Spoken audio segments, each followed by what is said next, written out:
Lección 5. Resurrecciones antes de la cruz.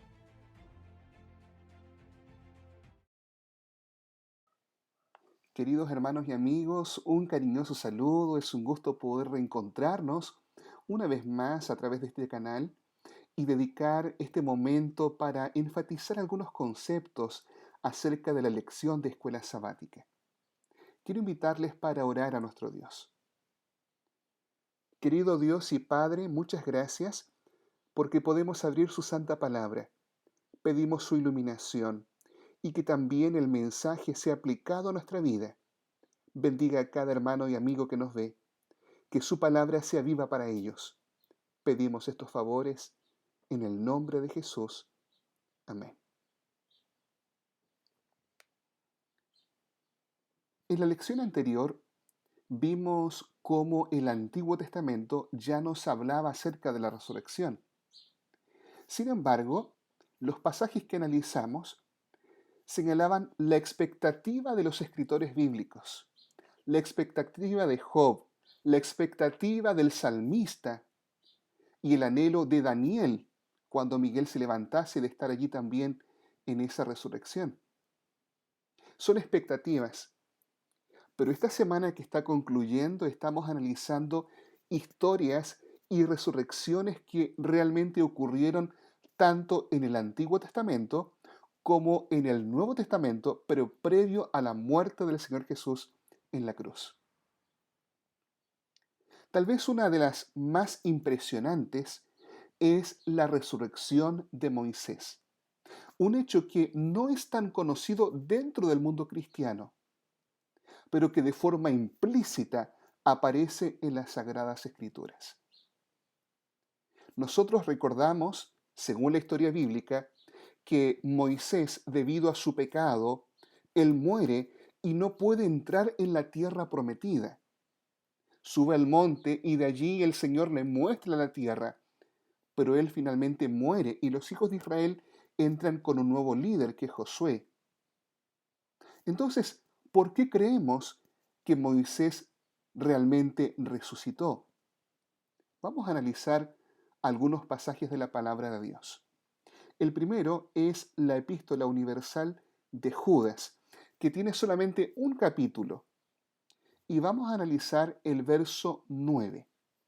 Judas, verso 9. Dice así la palabra de Dios. Pero cuando el arcángel Miguel luchaba con el diablo disputándole el cuerpo de Moisés, no se atrevió a proferir juicio de maldición contra él, sino que dijo, el Señor te reprenda. En este pasaje, nosotros encontramos una lucha. Por un lado, dice el texto, está el arcángel Miguel luchando con el diablo por el cuerpo de Moisés. En la lección anterior ya aparecía este personaje misterioso llamado Miguel, que en el libro de Daniel es llamado el gran príncipe, o el príncipe que está de parte de los hijos de tu pueblo. Miguel, que en hebreo se dice Micael, aquí es llamado el arcángel. La palabra arcángel está conformada por dos palabras pequeñas que es arca y ángel. Arca se refiere a un líder supremo, a un rey. De ahí viene la palabra monarca. Monos, único, arca, líder o rey. Por lo tanto, un arcángel no estamos hablando apenas de un tipo de ángel, sino que estamos hablando de el líder o del rey de los ángeles. El nombre Miguel, Micael, significa quien es como Dios. Entonces, Cristo aquí aparece luchando contra el diablo. Y el texto nos dice que luchaban disputándole el cuerpo de Moisés. Moisés ya ha muerto, sin embargo, el Señor quiere devolverle la vida a Moisés. Por eso la palabra de Dios dice que disputaban el cuerpo de Moisés. Por un lado, Satanás reclama el cuerpo como suyo debido a que Moisés cometió pecados. Sin embargo, la gracia de Cristo se manifiesta. Y con el poder y la gracia que Él manifiesta, tiene el poder de levantar a Moisés. El pasaje dice que en realidad eh, Cristo, Miguel, no levanta una maldición contra él, sino que sencillamente dice que el Señor te reprende. Es decir, deja que el Padre finalmente pueda atender este tema.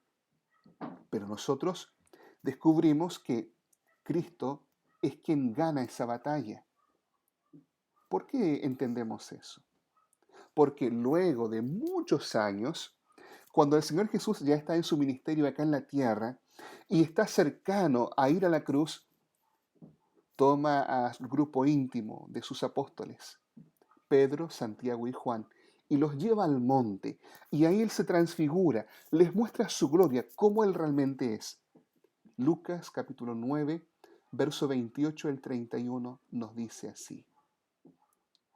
8 días antes, 8 días después de estas palabras, Jesús tomó a Pedro, a Juan y a Jacobo y subió al monte a orar.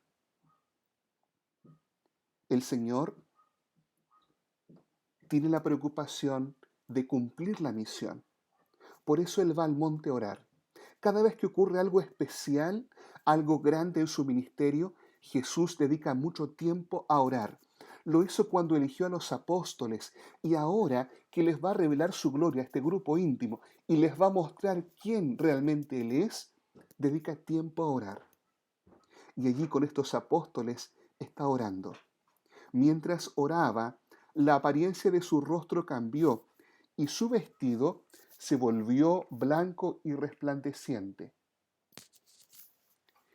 Y dos varones hablaban con él, los cuales eran Moisés y Elías. Estos aparecieron rodeados de gloria y hablaban de su partida que Jesús iba a cumplir en Jerusalén. Entonces, cuando unimos estos dos pasajes, Cristo peleando por el cuerpo de Moisés y luego Moisés resucitado junto con Elías hablando con Cristo y hablando de su muerte, entendemos que el Señor ganó esa batalla y que Moisés resucitó. No es la apariencia de Moisés, es Moisés. Porque si fuera solo el espíritu de Moisés, no tendría necesidad de que Cristo hubiese peleado por el cuerpo de Moisés. Y aquí aparece Moisés vivo, conversando junto con Elías y con Cristo. Dos personajes interesantes del Antiguo Testamento. Elías, según el registro bíblico, fue trasladado vivo al cielo. Dice que un carro de fuego lo apartó y fue llevado en un torbellino vivo, y en su lugar quedó Eliseo como sucesor. Elías no vio la muerte. Elías es un símbolo de aquellos que serán trasladados vivos al cielo en ocasión de la segunda venida de Cristo sin ver la muerte. Pero a su lado aparece Moisés, aquel que murió, pero aquel a quien Cristo resucitó y levantó de los muertos, como símbolo de aquellos que mueren con fe en Cristo, pero que se levantarán en el día final. Esta es la primera resurrección que aparece en la palabra de Dios. Es digno de mencionar el hecho de que a Moisés, debido a su pecado, no se le permitió entrar en Canaán. Efectivamente, Dios nos perdona, pero el pecado deja consecuencias. Y una de esas consecuencias era que Moisés no podría entrar en la tierra prometida que había añorado tanto tiempo. Pero la gracia de Cristo se manifiesta, porque aunque él no tuvo acceso a la tierra de Canaán, el Señor le dio algo mejor. Permitió que él entrara en la patria celestial. El Señor le da algo mejor a Moisés. Tal vez en esta vida no recibas todo lo que quieres. Tal vez incluso como producto de tus pecados hay consecuencias tristes y dolorosas. Pero si permaneces tomado de la mano de Cristo, Él tiene algo mejor para tu vida. Hay un segundo episodio o un segundo grupo de relatos que menciona la lección de escuela sabática. Y es justamente dos historias de profetas del Antiguo Testamento. La primera historia es la historia del profeta Elías y la viuda de Sarepta, una mujer pobre, viuda, fenicia, que estaba muriendo de hambre. Recordemos nosotros que esto ocurre en la época de gran apostasía de Israel, cuando Acab y Jezabel reinaban en Israel. Hay una gran hambruna, entonces Dios ordena a Elías que vaya a Sarepta, una ciudad no perteneciente al pueblo de Israel. Allí conoce a esta viuda y entonces le pide que le prepare algo y el Señor hace un milagro. Este milagro es que la harina y el aceite nunca escasearon. Poco después, el hijo de esta viuda se enferma y muere. Muy triste, la mujer pide ayuda al siervo de Dios. ¿Qué iba a ocurrir? Bueno, en Primera de Reyes, capítulo 17, versículos 21 y 22, la palabra de Dios dice así. Vino el profeta, se tendió sobre el niño 3 veces y clamó a Jehová.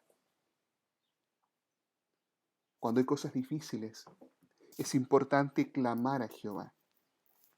Y le dijo, te ruego que hagas volver el alma a este niño.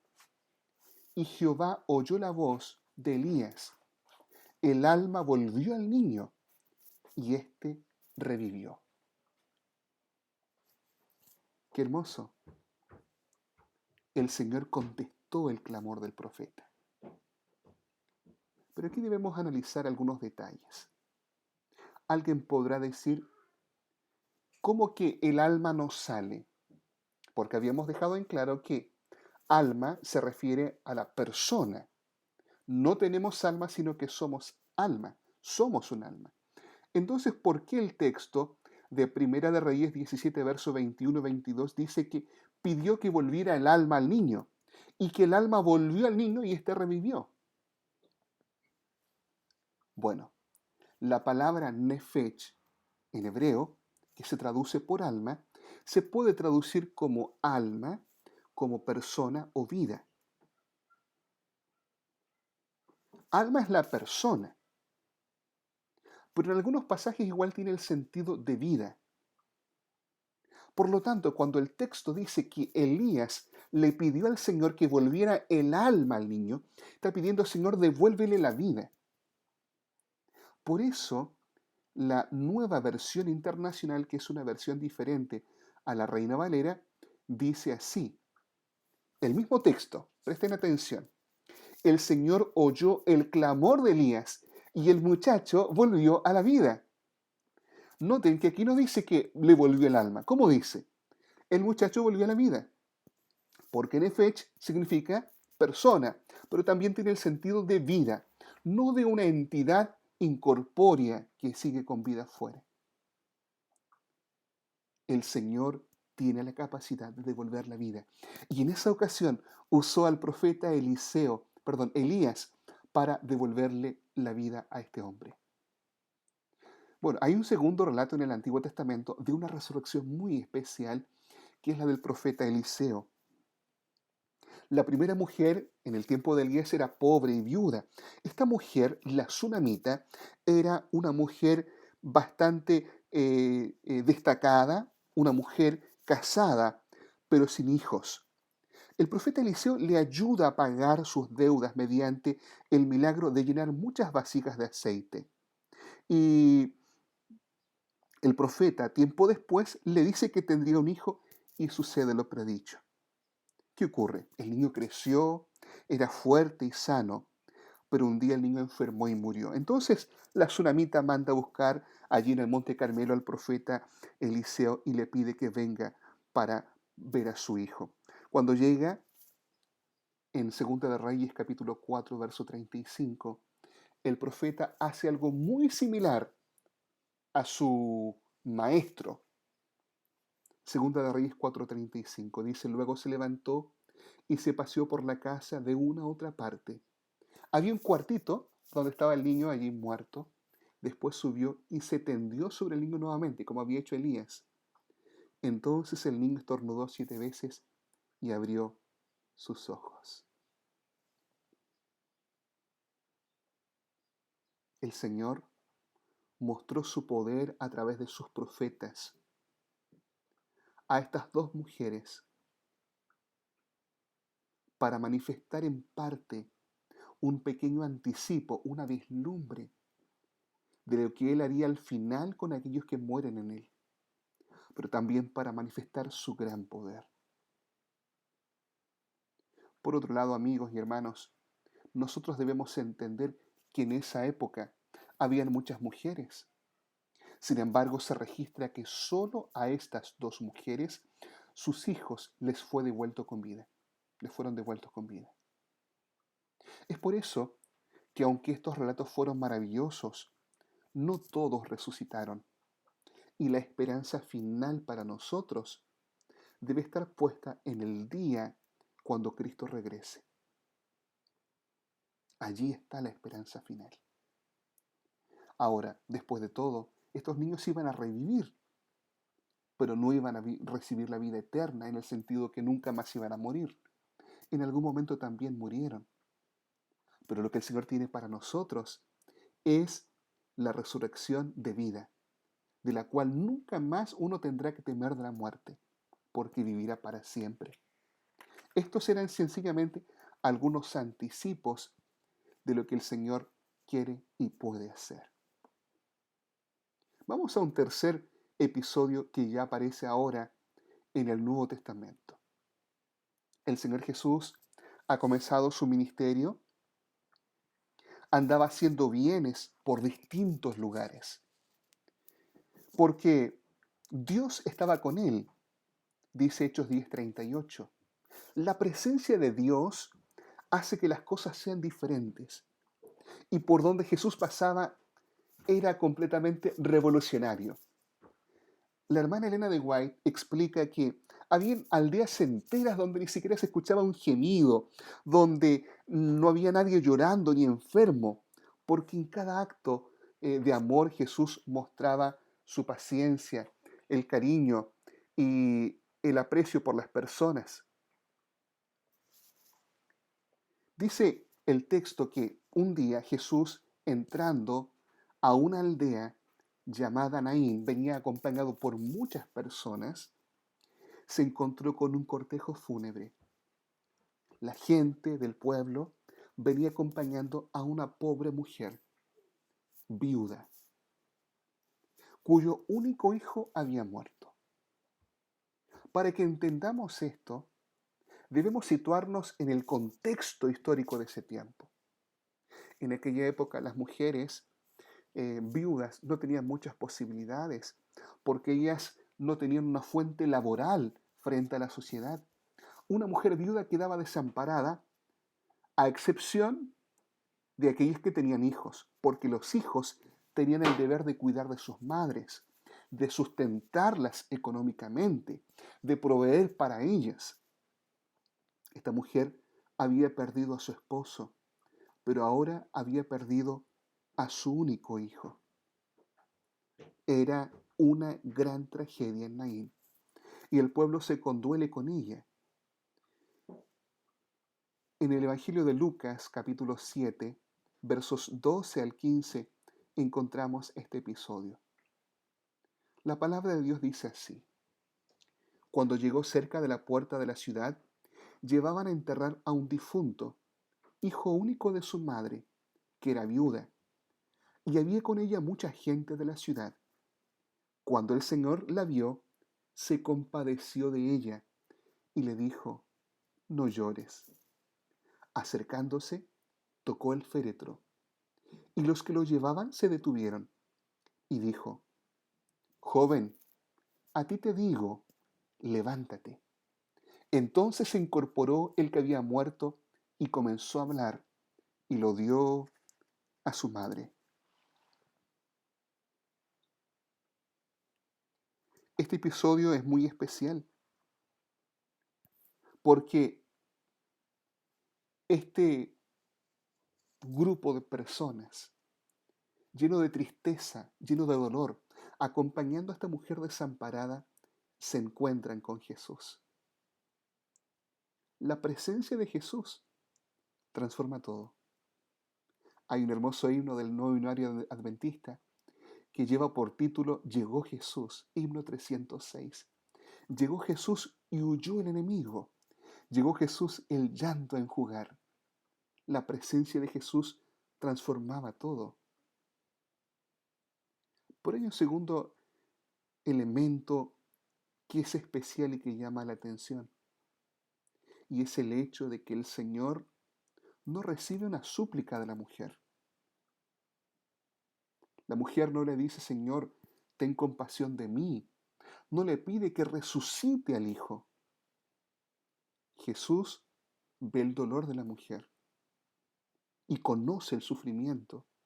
Y entonces el Señor toma la iniciativa y resucita a este joven. Esta es una de las capacidades maravillosas de Cristo. Él conoce y entiende nuestro dolor.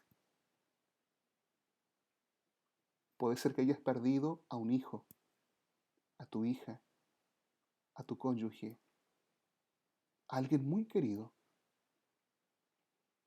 El Señor comprende tu dolor. Y Jesús tomó la iniciativa de darle esperanza a esta mujer. Tomó la iniciativa de resucitar a su hijo. El Señor se deleita en que nosotros podamos pedirle. Se deleita en que podamos abrir el corazón y presentar nuestras inquietudes ante Él. Pero en muchas ocasiones el Señor también se preocupa de nosotros y nos ayuda sin que le pidamos ayuda. Tal vez la mujer se sentía indigna,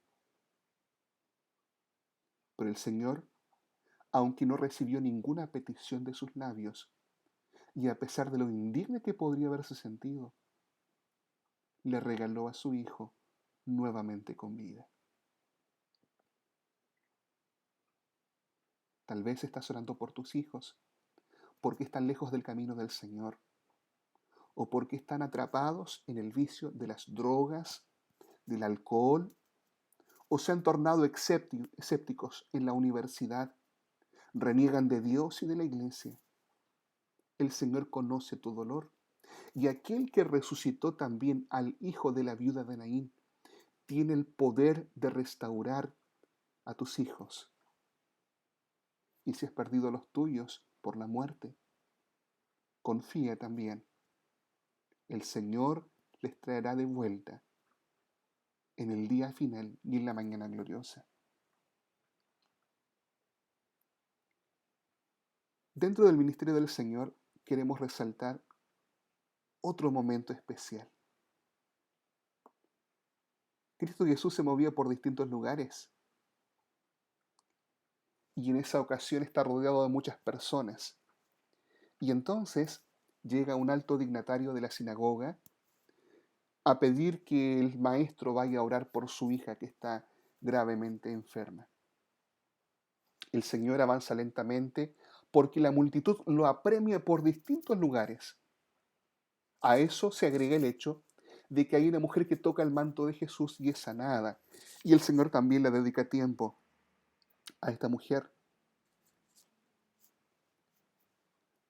En ese intertanto, Jairo, yo imagino, con la angustia, queriendo tirar más rápido al Señor, recibe la noticia de que su hija, su querida hija, ha muerto. En Marcos capítulo 5, verso 35 y 36, leemos el relato de la siguiente forma. Mientras él aún hablaba, vinieron de casa del alto dignatario de la sinagoga diciendo, tu hija ha muerto. ¿Para qué molestas más al maestro? Pero Jesús, luego que oyó lo que se decía, dijo al alto dignatario de la sinagoga, no temes, cree solamente.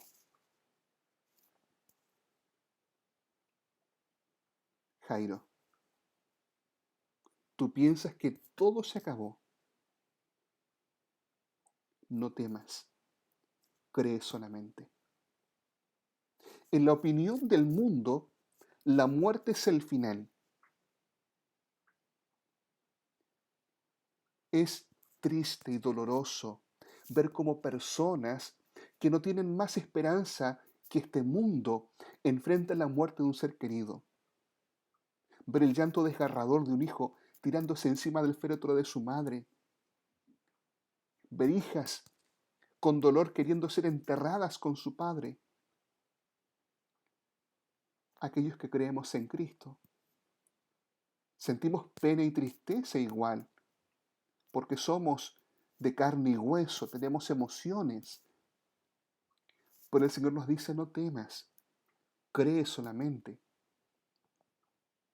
El Señor que tuvo el poder de devolver la vida a Moisés, que tuvo el poder de resucitar a estos hijos de estas mujeres, también tiene el poder de levantar a aquellos que creen en Él.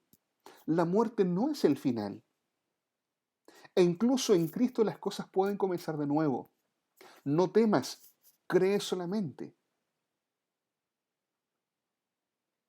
Marcos capítulo 5, verso 38 en adelante. Vino a casa del alto dignatario de la sinagoga. Jesús continúa. Jairo está devastado. Para él todo acabó. Pero cuando todo acaba para ti, todavía no has escuchado la última palabra, porque la última palabra la tiene Cristo. Vino a casa del alto dignatario de la sinagoga y vio el alboroto y a los que lloraban y lamentaban mucho. Entró y les dijo, ¿por qué alborotáis y lloráis? La niña no está muerta, sino dormida. El Señor, una vez más, compara el estado de la muerte con la inconsciencia del sueño. Ha quedado ya en otros estudios anteriores claramente establecido que en la muerte no hay conciencia, es un sueño profundo. Pero también esta idea tiene la connotación de que si la muerte es un sueño, puede existir un despertar. ¿Por qué alborotáis y lloráis? La niña no está muerta, sino dormida. Tomó la mano de la niña y le dijo, Talita Kumi, que significa, niña, a ti te digo, levántate. Inmediatamente la niña se levantó y andaba, pues tenía 12 años, y la gente se llenó de asombro. El Señor viene y usa una frase en arameo, Talita Kumi, niña, a ti te digo, levántate. Cristo emplea el lenguaje común y cotidiano para hablar a la niña. Y en esta ocasión, a pesar de las situaciones difíciles que estés viviendo, el Señor quiere hablarte en palabras simples y sencillas y decirte, no temas, cree solamente. La muerte es un sueño y Él tiene el poder de levantar a aquellos que han creído en Él. La última historia que vamos a comentar es una de las más maravillosas que aparecen dentro del relato de la vida de Jesús.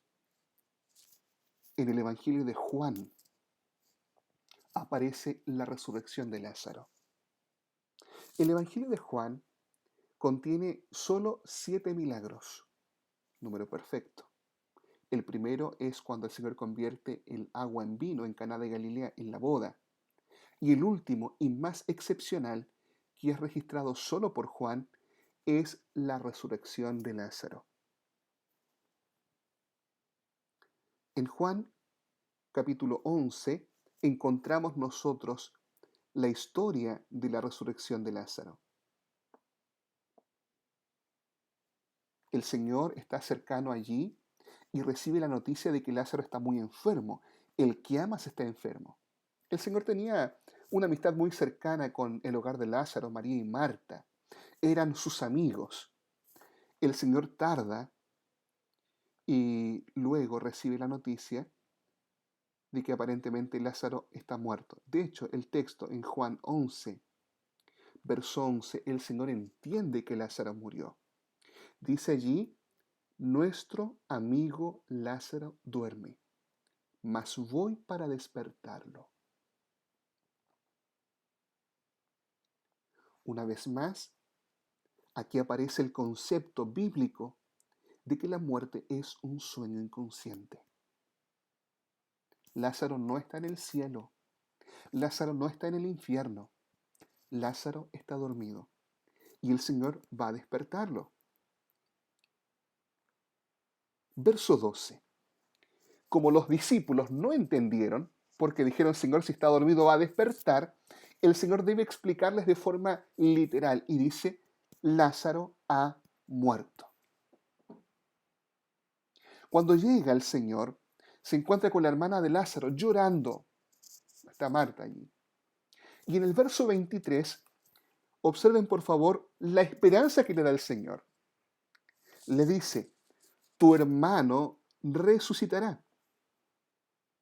El consuelo que el Señor le da a Lázaro es que su hermano va a resucitar. La esperanza que Jesús le da a la hermana de Lázaro no es tu hermano te está mirando del cielo o tu hermano está alabando al Señor. No, porque los muertos están descansando. Es tu hermano resucitará. Y Marta dice, bueno, Señor, yo sé que mi hermano va a resucitar en el día postrero, en el día final. Pero el Señor estaba aquí. Es por eso que del verso 23 al 26 le dice, yo soy la resurrección y la vida. El que cree en mí, aunque esté muerto, vivirá. Y todo aquel que vive y cree en mí, no morirá eternamente. ¿Crees esto?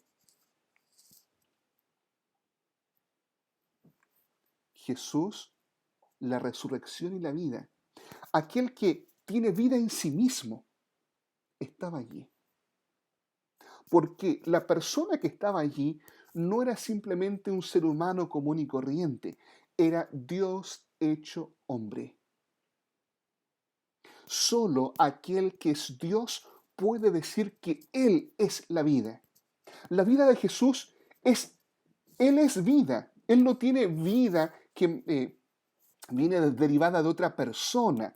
Él es vida porque Él es Dios. Él es el dador de la vida, el autor de la vida, el que existe por sí mismo. Su vida no está derivada del Padre. Él es Dios existente por sí mismo, eterno. Él es la vida. Y entonces dice que el que crea en Él, aunque esté muerto, vivirá. Y no morirá eternamente. Alguien podrá decir, pero aquellos que creen en Jesús igual mueren. Sí es cierto, pero recordemos que están dormidos. Bíblicamente, la vida eterna no es un evento en el futuro. Bíblicamente, la vida eterna comienza aquí, ahora, cuando le entregamos la vida a Cristo. La realidad cambia, la vida cambia, la experiencia cambia. E incluso si nos toca morir, estaremos descansando, porque la vida eterna está asegurada para aquellos que aman a Cristo.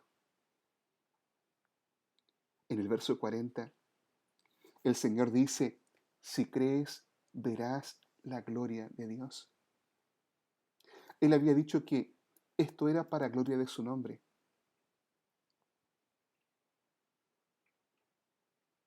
Y realmente era así. Cristo podría haber llegado más rápido. Y uno dice, qué tragedia. Lázaro no solamente murió, sino que fue sepultado y su cuerpo estaba entrando en descomposición. ¿Por acaso no es en las situaciones más extremas y más difíciles donde el nombre de Cristo es glorificado? Si crees, verás la gloria de Dios. En las situaciones extremas e imposibles es donde se manifiesta de forma gloriosa y gratuita la gloria de Dios. Y entonces en el verso 43, el Señor pide que quiten la piedra que cubre la tumba, a pesar de que llevaba días y que el cuerpo hiede ya, dice, Lázaro, ven fuera. Lázaro, ven fuera.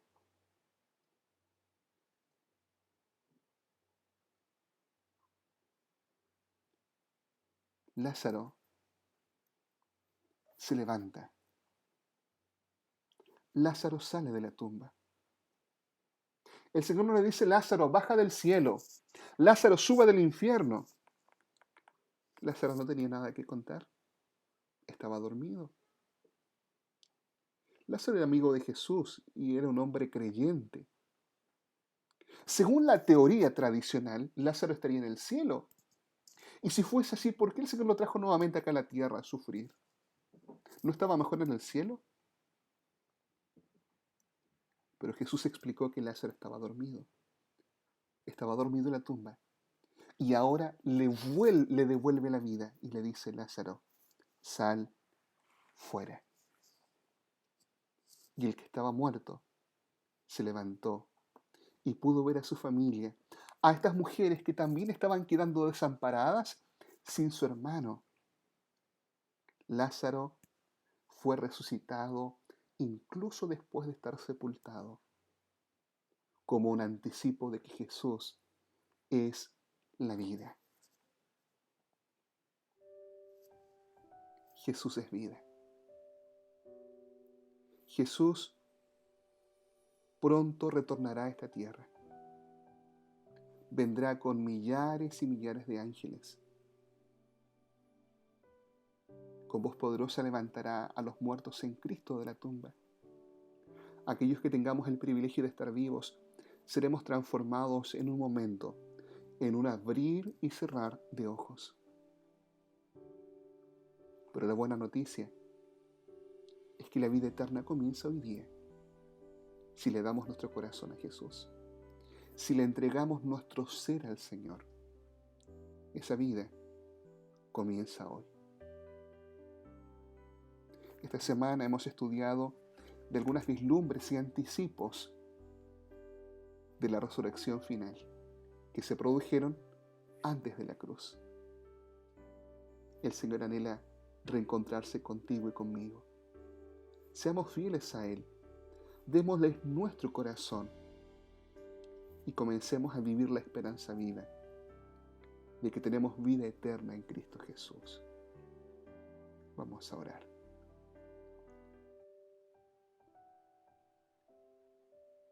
Querido Señor, querido Padre, gracias por tu palabra. Muchas gracias porque estos relatos, anticipos de la resurrección final, nos muestran de que tú anhelas darnos vida y que esto no es simplemente una ilusión o espejismo, sino que es real. Querido Señor, te pedimos perdón si muchas veces hemos dudado de ti. Y te rogamos, oh Dios, que tú perdones nuestros pecados, que vivas en nuestro ser y nos concedas vida eterna de hoy en adelante. Bendice a los amigos y hermanos que nos están viendo. Bendice a aquellos que están con pena y tristeza en el corazón por la pérdida de un ser querido. Que no teman, que crean solamente en ti. Gracias. En el nombre de Jesús. Amén. Queridos hermanos y amigos, hemos llegado al final. Que el Señor les bendiga enormemente y que disfruten de esta nueva semana que va a comenzar. Un abrazo. Chao, chao.